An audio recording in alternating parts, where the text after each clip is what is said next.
आप देख रहे हैं प्रवासी संदेश। नमस्कार, मेरा नाम है मौसमी चंद्रा, पटना बिहार से हूँ और प्रवासी संदेश के इस पोर्टल पे आप सबका हार्दिक स्वागत अभिनंदन करती हूँ। मैं राइटर हूँ, कवित्री और कहानीकार। कवित्री इसलिए क्योंकि मैंने बहुत सारी कविताएं लिखी हैं, हालांकि मैं अपने आप को कवित्री नहीं मानती क्योंकि कविताएं मैं बस लिख देती हूँ, कहानियों के लिए सोचना पड़ता है। मैं पहले भी प्रवासी संदेश के इस पोर्टल पे आ चुकी हूँ, तो सबसे पहले प्रवासी संदेश पे मेरे व्यूअर्स जो हैं, जो मुझे देखते हैं, उनके लिए बहुत बहुत धन्यवाद, जो हमेशा मुझे देखते हैं और सराहते हैं। और अरुण जी का special thanks, thank you so much Arun ji. आप हमेशा प्रवासी संदेश का दरवाज़ा मेरे लिए खुला रखते हैं और बहुत आपने इज्जत दी है।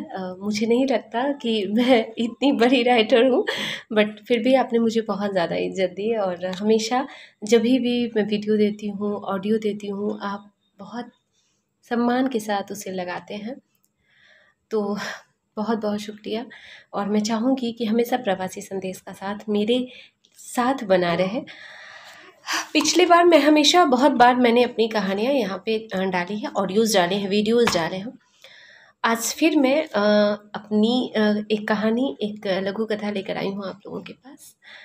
पिछली बार जब मैं आप लोगों को कहानियाँ सुना कर जाने लगी थी, तो मैंने एक वादा किया था। मैंने कहा था कि नेक्स्ट टाइम मैं जब आऊँगी तो मैं अपनी किताब लेकर आऊँगी।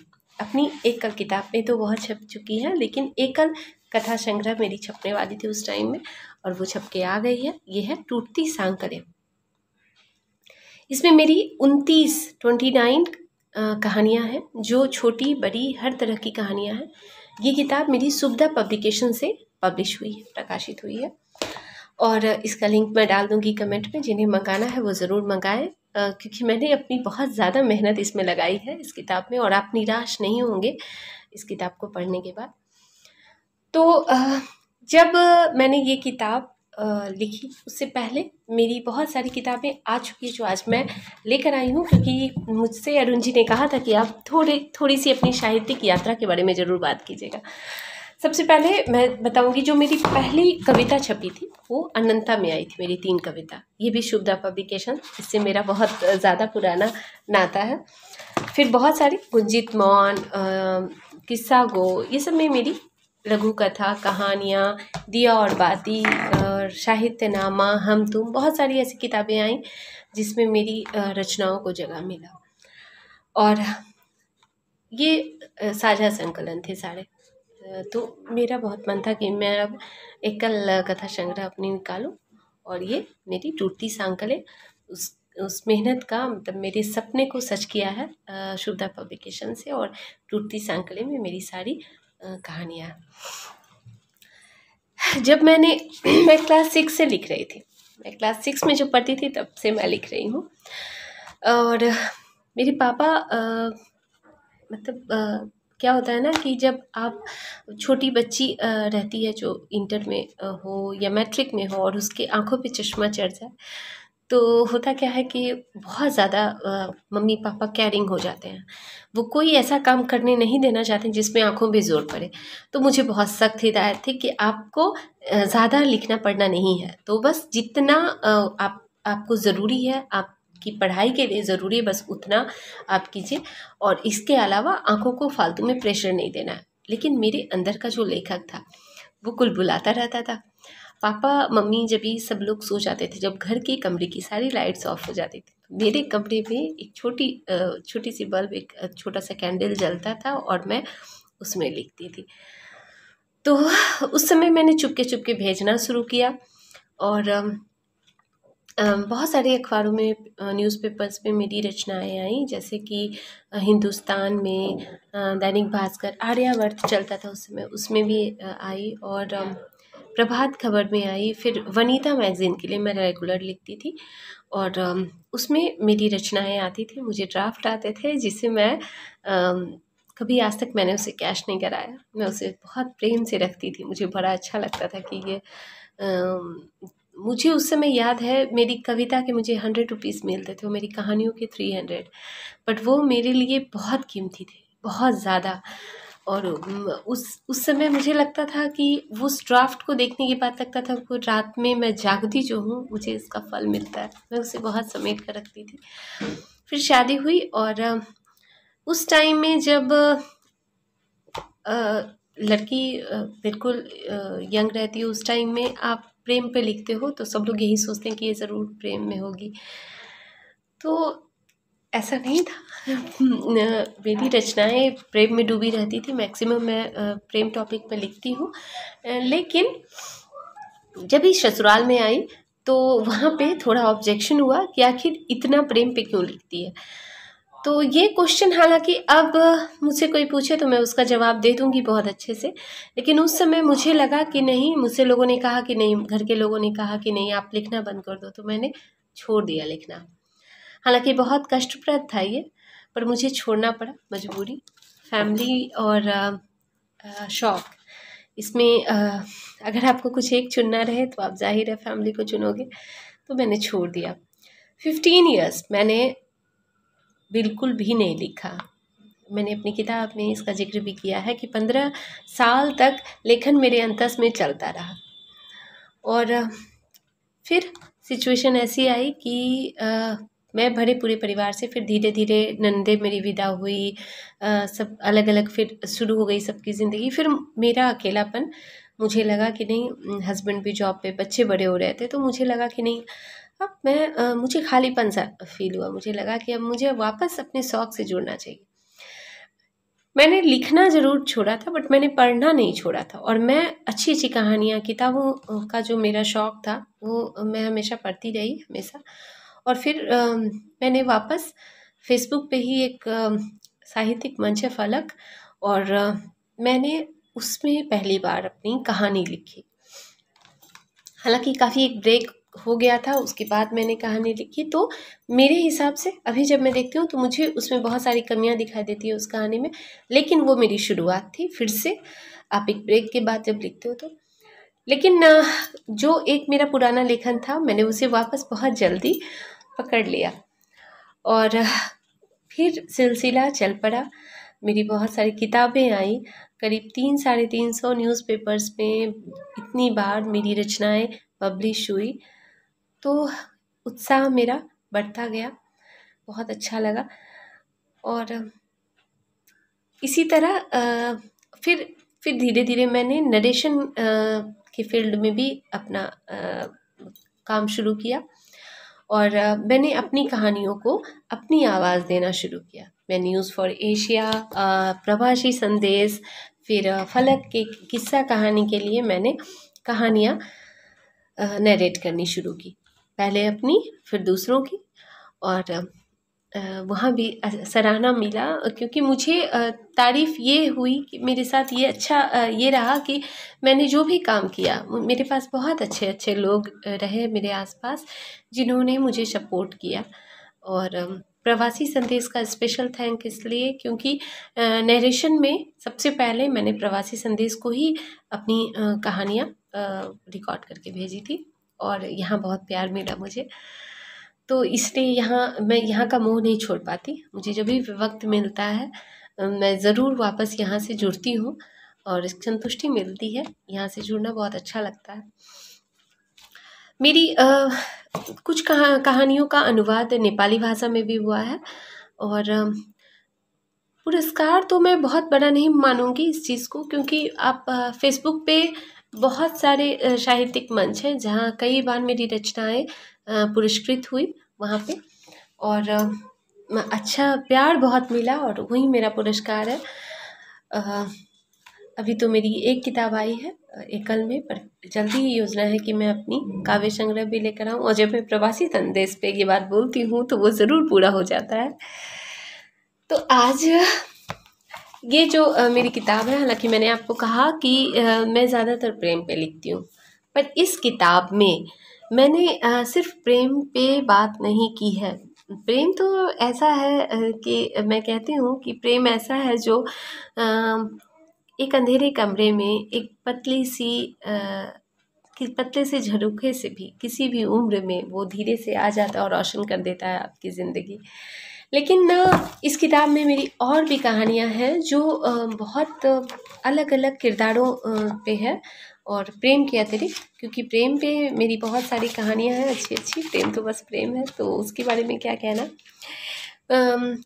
मेरी जुगनू है जो कि पारिवारिक रिश्ते पे बहुत अच्छी कहानी है, जो निसंदेह जिन भी लोगों ने मेरी किताब ली है उन्होंने सराही है। बोगिन बेटिया है प्रेम कहानी, कुहू है बहुत अच्छी है, एक इंतज़ार ऐसा भी, एक इश्क ऐसा भी।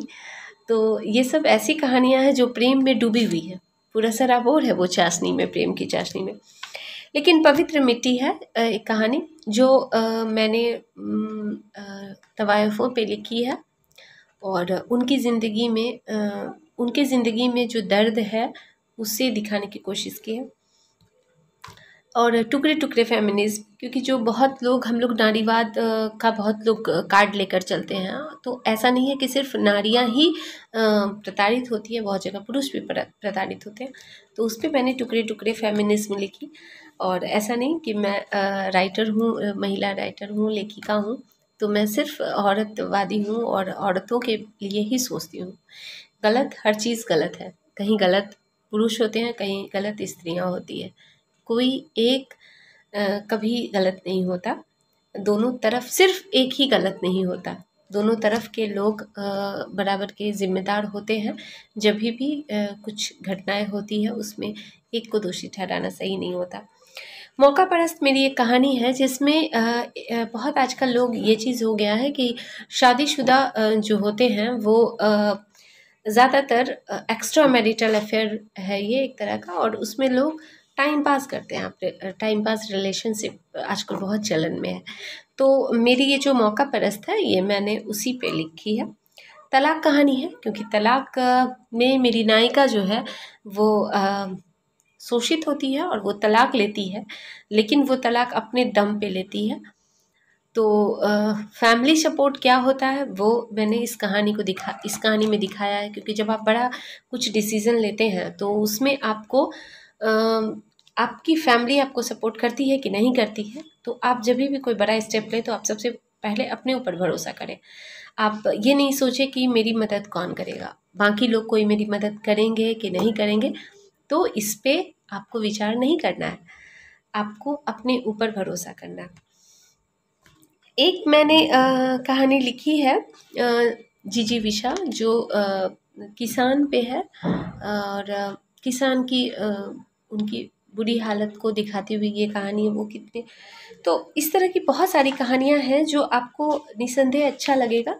और उल्टा कहानी है जिसमें मैंने दिखाया है कि एक्स्ट्रा मैरिटल अफेयर सिर्फ पुरुषों के लिए क्यों, जब पुरुष तक आवाज़ होते हैं तो औरतों को भी पूरा पूरा हक है। तो लेकिन मेरी नायिकाएं जो भी है तो बहुत सारी बेचारी महिलाएं, बेचारी नहीं बोलूँगी, औरत कभी भी बेचारी नहीं होती, तो बहुत सारी ऐसी महिलाएं होती है जो प्रताड़ित होती और झेलती चली जाती है। तो नहीं, मैंने इस किताब में मैंने अपनी टूटती सांखली किताब में उन औरतों, उन प्यारी स्त्रियों के लिए एक आसमान तलाशा है, और मैं चाहती हूँ कि इस किताब के जरिए उन्हें उनके हिस्से का आसमान मिले। तो मुझे उम्मीद है कि इस किताब को बहुत प्यार मिलेगा, क्योंकि अच्छी जा रही है ये। और अब मैं इसी से आपको एक लघु कथा सुनाऊंगी, जो इस कहानी के लास्ट में मैंने डाली है, मजबूरी लघु कथा है। मैं वो चाहती हूँ आपको बताऊँ।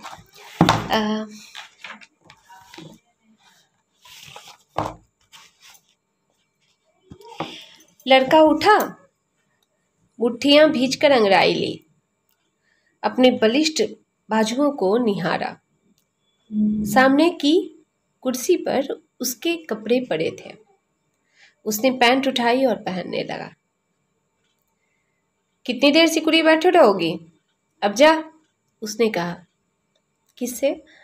बिस्तर पर पड़ी एक लड़की से। लड़की जो बिस्तर पर फटी चादर खींचकर बैठी थी, उसकी कड़कदार आवाज से सहम गई। पिछले 2 घंटे में उसके बदन की एक एक नस मसली जा चुकी थी। पतले सूखे होठ जिन पर अब नमी की एक भी बूंद बाकी नहीं बची थी। होठों के एक किनारे पर बड़ा लाल निशान अब और सुर्ख हो गया था।